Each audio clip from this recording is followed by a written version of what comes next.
The whole mess Father Hesse is going to talk about started, well, it goes back to the original sin, of course, but it started in an intensive way at the end of last century when Pope Leo XIII, who was a very good pope and a very intelligent pope and a very erudite pope and a very gifted pope, but not exactly the best, how shall I say, he didn't know people. He was not a good judge of men. And he chose as his Secretary of State a certain cardinal called Mariano Rampolla del Tindaro, who unfortunately was not only member of a Masonic lodge, but had founded his own Masonic lodge. So that's when everything started. Cardinal Mariano Rampolla del Tindaro is the one who is responsible for the otherwise strange fact that it needed until 1899 before what is sometimes called the Americanist heresy was condemned, which consists basically in the same types of errors and ecumenism that was officially pronounced in Vatican II. Mariano Rampolla del Tindaro unfortunately had spiritual children. Spiritual, I don't know if he had natural children, I'm not interested, but he had spiritual children, and when St. Pius X died, his own protege, his own spiritual son became Pope, and that's Benedict XV. But we'll come back to that. In 1903, when Leo XIII died, Mariano Rampolla del Tindaro almost became Pope. And here's the reason, people like footnotes and sources. Here's the reason why I know that Mariano Rampolla del Tindaro was in fact a Mason and not just, and this is not just a rumor, because the Empress of Austria, the last Empress of Austria, Zita, was a very good friend of my uncle, Monsignor Hesse, in Vienna, and she told him personally, before she died, that Francis Joseph, the before last Emperor of Austria, who reigned between 1848 until 1916, knew that Mariano Rampolla was a Mason. And so he pronounced the century-old veto against Mariano Rampolla del Tindaro by the time he had had 2/3 of the votes. And this is how St. Pius X got elected. This is something that I cannot scientifically prove. You will just have to believe me. My uncle told me that the Empress Zita had told him that. As far as I know, my uncle never lied to me, and as far as I know, the Empress Zita was a very honest person. And this is, of course, family tradition in the Habsburgs. This is not something that would be given to the newspapers, but the Empress, of course, having been the wife of the grandnephew of the old Emperor Francis Joseph, knew about these things. And so in 1903, we almost had a Masonic Pope. In 1914, we got a Pope who could not exactly be called a Masonic Pope, but he was not all too unfriendly towards them. Fortunately, there's good things coming out of everything. The First World War kept the Pope busy enough to stay out of church politics. And in 1922, Pius XI got elected. Now, whatever I say here, I do not believe that Pius XI was in any way bad personally. But again, naive and too trusting, he appointed a certain Cardinal Gaspari, who had been the Secretary of State under Benedict XV, to be his Secretary of State. And Cardinal Gaspari was a sort of spiritual grandchild to Mariano Rampolla del Tindaro. So we get the same tradition going. And there's something much worse about it. Pius XII, who for many so-called conservatives and so-called traditionalists is the most holy of all popes ever, something like this, and the last beautiful, glorious Catholic pope, in fact, was not exactly what some people believe he was. Eugenio Pacelli was not only never in a seminary, except for 2 years. He had homeschooling, but not the way it is now. This was the other way around in the last century. Pacelli went to high school after the so-called Risorgimento, the separation of church and state in Italy. He went to a high school that is called the help me, Father, the Liceo you still got it in Rome. And it was the most secular and anti-clerical of all high schools in Rome, Liceo Visconti. And in the Liceo Visconti, Pacelli was raised. After that, he was taught privately by university professors, and just for the sake of canon law, he went to a seminary for 2 years. Guess what seminary? He spent the 2 years of his seminary as a seminarian in the Collegio Capranica of all places. Now, the Capranica in Rome was and still is the center of modernism. All the famous modernists that were condemned by Pius X lived in the Capranica or worked for the Capranica or had some connections to the Capranica. Now, I'm not saying that Pius XII was a modernist. In not a single one of his documents you will find something wrong. I mean, you can always interpret things in a negative way and find faults even with the greatest church fathers' writings. But not a single piece of Pius XII's writings could be called anything but Catholic. The problem with Pius XII is what he did. And here is what he did. I do not have to tell the people present, not yet, not today, that you cannot touch liturgy. Father Prince Chard in his book makes that evidently clear, and he's absolutely right about it. No pope and no other person, therefore, has the right to touch liturgy, to change liturgy, or to create anything new in the liturgy. Pius XII did. In 1949, he discovered a certain teacher at the Lateran University in Rome called Annibale Bonini. Does that ring a bell, that name? It was Pius XII who discovered Bonini. It was Pius XII who funded Bonini. It was Pius XII who gave Bonini the power to change things. Before I forget to say that, John the 23rd, the moment he was Pope, threw Bonini out. Needless to say, Paul VI had him back immediately. But Pius XII asked Bonini to reform Holy Week. Now, there's two parts of the Roman Missal: the Ordo Missa, the unchangeable part, and the Propers. Now, the most important part of the Propers is Holy Week, needless to say. And he wanted Holy Week to be changed. I have to remind you of the fact that the ceremony on Good Friday, the Mass of the Pre-Sanctified, is the oldest part of the entire Latin Roman liturgy. The Mass of the Pre-Sanctified most probably goes back to the times of the Apostles. I mean, as is. Until Pius XII. There's no time tonight, unfortunately, to explain the changes. I would like to give a 3-hour conference on that, and it would be worth it, but you just look it up. You try to find a missal that was printed before 1949 and one that was printed after 1955, and you compare the changes. And you will be surprised. There's one change only that I'm going to point out. In the old liturgical rules, there's a reason why you will never see a black curtain on the tabernacle. Even in a Requiem Mass, the curtain on the tabernacle has to be violet as reverence to the Blessed Sacrament.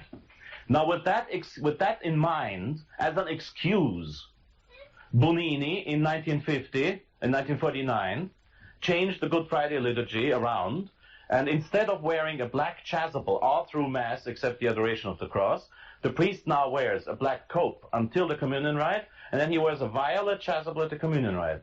Now, the excuse for this change, which was unheard of in the Catholic Church, the excuse for this change was reverence to the Blessed Sacrament. But at the same time, they abolished the incense. In the old days, before 1949, the Blessed Sacrament, first of all, no communion to the people, and I refuse it on Good Friday.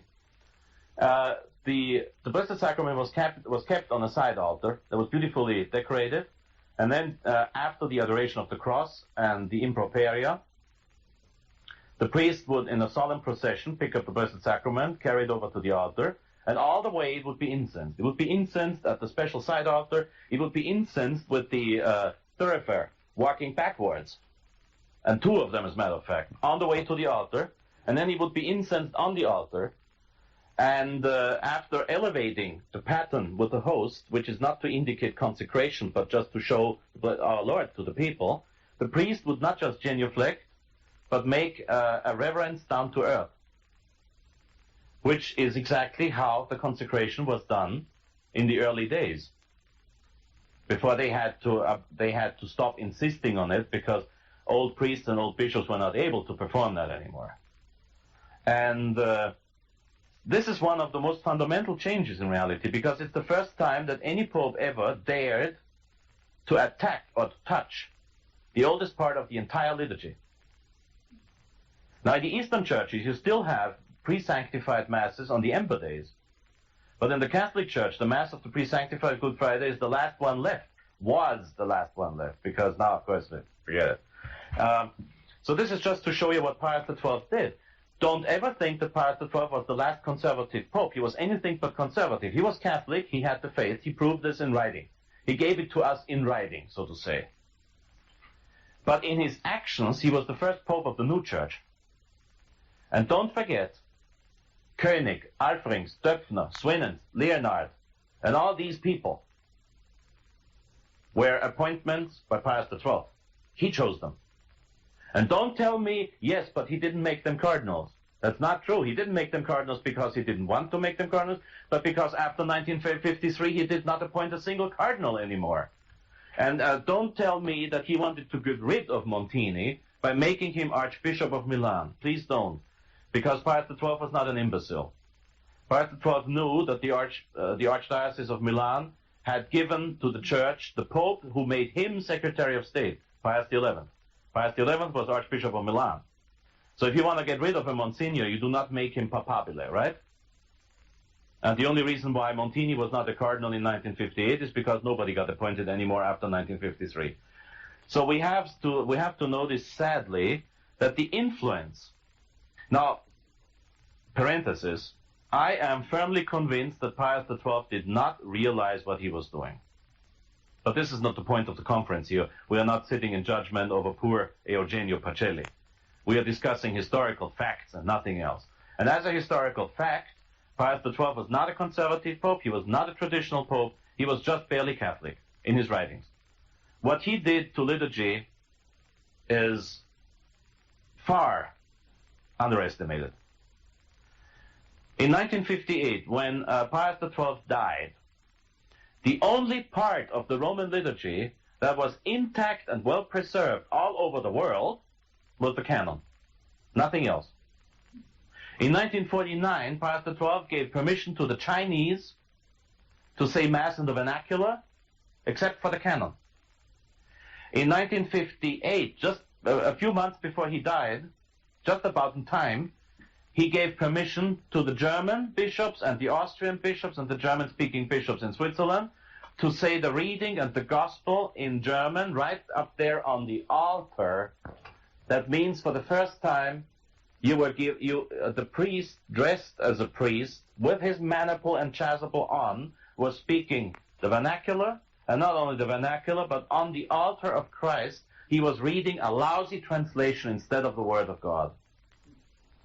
So this is what Pius XII did, and many other little details for which we do not have time.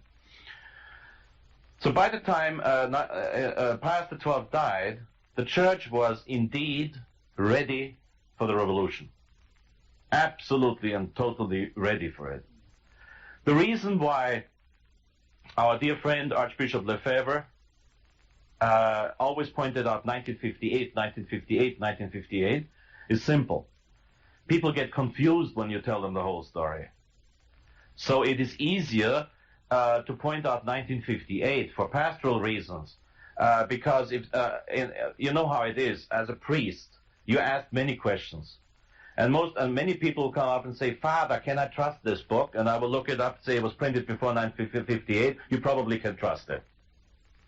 So it's just it's a way of simplifying things for necessities.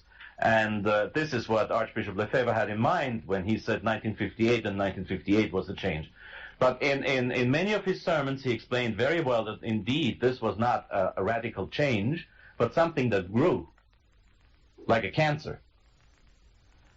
So in 1958, the church was already in a mess. The only thing is you couldn't see it. Very few people saw it. But Pius XII left a shipwreck, and Paul VI sunk it. And, well, there's very little to say about John the 23rd. We know he was a communist because in 1955, I think it was, or 54, when he became Patriarch of Venice, he helped the communist unions in Venice. This was at a time when Pius XII had put the membership of the Communist Party under excommunication. And this was the time the three most important factors of destruction in the church grew. That was during the 19 infelicitous years of Pius XII. The three most important were the new popes, the new liturgy, and the Opus Dei. The Opus Dei, which is the heart and the brain of the conciliar church in reality. The so-called, and that will have to be taken back in the future, the so-called blessed José Marie Escrivá de Balaguer admitted members of the Communist Party, and mind you, I read this in books published by the Opus Dei or endorsed by the Opus Dei. I do not make the mistake of quoting other people against the Opus Dei. Pius XII admitted, José María Escrivá de Balaguer, the founder and the first prelate of the Opus Dei, admitted members of the Communist Party into the Opus Dei without asking them to leave the Communist Party in a time when membership in the Communist Party was under excommunication. So far about blessed José María Escrivá de Balaguer. And John the 23rd did exactly the same in Venice when he was Patriarch, Archbishop of Venice. And I guess as far as historical things are concerned, that's where we can stop, because everybody present and everybody who will see this tape will know what to think about Paul VI, I hope. I should say something about the past of Paul VI. In the 1930s, a certain book called L'Humanisme Intégral, Integral Humanism, by a certain Jacques Maritain, which is a book that postulates the impossible and the blasphemous, because it postulates the reconciliation of humanism and Christendom. This book was translated by a certain Giovanni Battista Montini into Italian and got an absolutely spectacular preface. The translator loved the book. And that was a spectacular happening in those days, in a time when Pius XI had people thrown out for things like this. I don't know why Montini survived Pius XI, but I guess it was because a certain Gaspari, whom I mentioned before, was the Secretary of State. Giovanni Battista Montini was certainly the person who found and discovered Bunini under Pius XII. However, this does not change what I said before, because Pius XII celebrated those changes himself. He approved of them, he agreed with them, he had them published, he had them made them mandatory, and he changed them, and he used them. And the same Pius XII had, I'm sure this was Cardinal Bea, who discovered the Jesuits who would translate the Psalms of the Breviary. That means the 150 Psalms of David, which would have meant the end of Gregorian chant. You cannot use those Psalms for singing. Believe me, I know what I'm talking about. And so 1958, the church was a wreck. The Vatican Council, which should be subject of another talk of mine, because that's not something I can deal with in 10 minutes. Vatican Council established something that a certain Bishop Carroll of Carrollton in 1789 in this country had already wished for the American church. That means ecumenism, liberalism, and a lack in liturgical discipline, and vernacular liturgy and all that garbage. Paul VI instituted it. The Vatican II postulated it. Don't say the Sacrosanctum Concilium did not want a new liturgy. I will prove to you that it did. Paul VI established a new church, which I call the counterfeit church, because it calls itself Catholic. It claims to be founded by Jesus Christ. It was not founded by Jesus Christ. It was founded by Paul VI and his predecessors and Vatican II. And the present situation is even worse than what Father Trinchard says in his book. The present situation is even worse. Not only you will find, as Father Trinchard points out very well, in this country, you will hardly find a priest left who believes in the real presence. You will hardly find a priest left who believes in the transubstantiation. On the contrary, you will find that only a priest who denies the real presence, at least privately, will become bishop. You will find that despite all of his nice little talks, this Pope hates the old Mass. In 1988, in a decree that I can only call double fraud, theological and canonical fraud, the present Pope claimed that he wished the bishops to be more tolerant with the old Mass. A year later, in a speech, he said, "Valde dolendum est." It is very hurtful to me that there are still some people left who cling to these forms of worship. So for the present Pope, these are just the traditional Latin Mass, the only Mass of the Latin rite. In eternum, forever, canonized Mass is just another form of worship. And this is so bad that today it is impossible to be promoted in church government in Rome without saying the new Mass, without defending Vatican II, and without denying dogma. That means it is a fully and completely heretical church, and Bishop Tissier de Malaret of the Society of St. Pius X very, very rightly said it is a Gnostic sect. Gnosticism is something which we know to be in deep down a satanic rite and a satanic belief and a satanic religion. And the counterfeit church, the conciliar church, is a Gnostic sect. And this goes to the point that I do not refer to the very untrustworthy book of Malachi Martin, Windswept House. I refer to information from inside the Vatican. I don't know about any satanic consecration ever done in a chapel in the Vatican. I know that there are active Satanists in the Vatican. I know that one of the secretaries of the present Pope was threatened with his life, finding graffiti in his own apartment, which is a very secure apartment inside the Vatican. He found satanic graffiti, painted with blood. And they tried to murder another secretary of the Pope, because this present Pope is not good enough for them, believe it or not. When you want to realize in what a state the church is, then first you have to see in what a state this Pope is. I believe that this present Pope has never had the Catholic faith. His documents prove that to me. Because in his documents, I quote, Catechesi Tradenda number 32, he is quoting Dignitatis Humanae number 3, the Pope speaks plain heresy.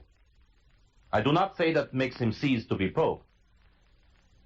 I do not say that. It's material heresy. He just writes it. He doesn't say, I want to say something different from the Council of Trent. He does not say, the Council of Trent said, but I say. He just says, I'm perfectly within tradition when I say that a Protestant can be saved through the efforts of the Protestant churches. So that's material heresy. Material heresy doesn't necessarily make him to cease Pope, and the future Pope will have to decide that question anyway, so we cannot endorse and help the sedevacantists. But when you realize in what a situation we find the church with this Pope, and when I tell you that this Pope is by far not good enough for them, not heretical enough, not modernist enough, then you know what the church looks like. And I'm talking about not just a minority clique in the Vatican, but I'm talking about the majority of the bishops. I'm talking about the majority of the clergy, to whom this Pope is the symbol of conservatism. They just collected signatures half a year ago. They collected signatures in Austria against this Pope because he's too conservative. He's not open enough, not accommodating enough, not ecumenical enough. And here you talk about the Pope who worships nature with animists in a sanctuary at Lake Togo in Cameroon in 1986. In this regard, I recommend Daniel Leroux's book, Peter, Dost Thou Love Me? And the worst thing is, I do not see, humanly speaking, I'm not a prophet. I cannot argue with God's providence, and I cannot argue with miracles. But humanly speaking, I do not see the slightest chance of a next Pope being elected who would be better. I got to know many cardinals in Rome. The few ones who are better than this Pope do not stand the slightest chance, as far as I'm concerned. And you wanted to hear what the situation in the church is. This is what it is. This Pope is not good enough for them. Even though he speaks about a second Pentecost, he speaks about the church of the new Advent, and in his encyclicals he hardly ever, if ever, mentions the Roman Catholic Church or the Catholic Church. In his first encyclical, Redemptor Hominis, which is usually called which is usually the program encyclical of a Pope, he does not mention the word Roman Catholic or Catholic Church even once. Not once. But he speaks about the conscience of the Church.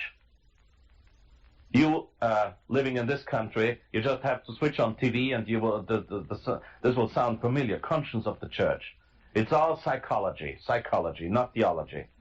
And he speaks about the Church of the New Advent, which for this Pope, who 3 times in a row already claimed that he's not a millenarian. However, the year 2000 seems to be the most important thing for him. And which is ridiculous. It shows that he's a superstitious pagan deep in heart. He's an ignorant of theology. He's an ignorant of canon law. He proved that in Ecclesia Dei. And he seems to be a superstitious pagan because he talks all the time about the year 2000, about the new Pentecost, which is dogmatically impossible. And he talks about the Church of the New Advent. What new Advent? And this Pope is not good enough for them? Kyrie eleison. So, questions? Where are we going? I ain't going far because I'm 82 years old. Well, I can only give a 30-second sermon on that. Everybody present concerned, starting with me, we shouldn't worry about the last judgment. We have to worry about the personal judgment the moment we die. Make sure you stay in the life of grace and don't worry about when the last judgment is going to come. I don't like Catholic form of rainbow press or weekly world news or National Enquirer. Well, I heard what you say. Yeah, no prophecies. Go ahead. We heard recently about Rome being upset with the Society of Pius X because of their... Naturally. And they're planning to make punishment. Do you have any insight what that might be? No, but it makes me laugh. It's good entertainment. Will they excommunicate us a second time? I'm quite sure we will be terribly afraid of that. Yeah, right. Now, I have to say for the video, I'm not a member of the Society of St. Pius X, but I work for them and I'm proud of it. Yes? Could you enlarge on the role a little bit of Opus Dei that you mentioned? Yes. Now, the Opus Dei is the intellectual nucleus of the Conciliar Church. It's the brain of the Conciliar Church.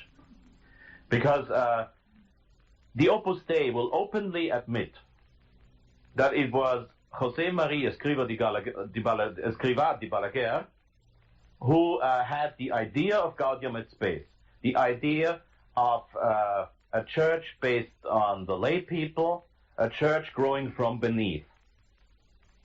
Which is the church, you have to understand, the church is essentially ecclesiastical, priestly, hierarchical. The church comes from Christ through the Pope, the cardinals, the bishops, and the priests unto the faithful.